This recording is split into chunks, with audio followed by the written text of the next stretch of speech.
রাষ্ট্রপতি মোহাম্মদ শাহাবুদ্দিনের সঙ্গে দেখা করতে বঙ্গভবনে প্রবেশ করেছেন বিএনপি মহাসচিব মির্জা ফখরুল ইসলাম আলমগীর সহ কয়েকটি দলের শীর্ষ কয়েকজন নেতা।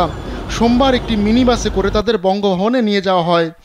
বঙ্গভবনে যারা গেছেন তারা হলেন বিএনপি নেতা মির্জা ফখরুল ইসলাম আলমগীর, মির্জা আব্বাস, গণতন্ত্র মঞ্চের প্রধান সমন্বয়ক মাহমুদুর রহমান মান্না, হেফাজত নেতা মাহমুদুল হক, জামায়াতের আমির ডক্টর শফিকুর রহমান, বাংলাদেশের বিপ্লবী ওয়ার্কার্স পার্টির সাধারণ সম্পাদক সাইফুল হক।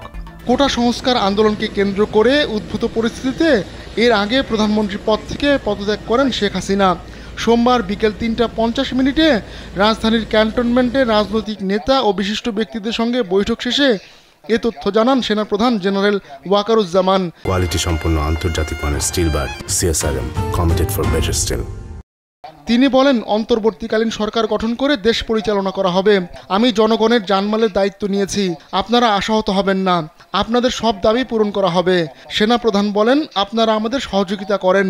চলমান আন্দোলনকে কেন্দ্র করে যত হত্যাকাণ্ড হয়েছে প্রতিটি হত্যাকাণ্ডের বিচার হবে, প্রতিটি অন্যায়ের বিচার হবে।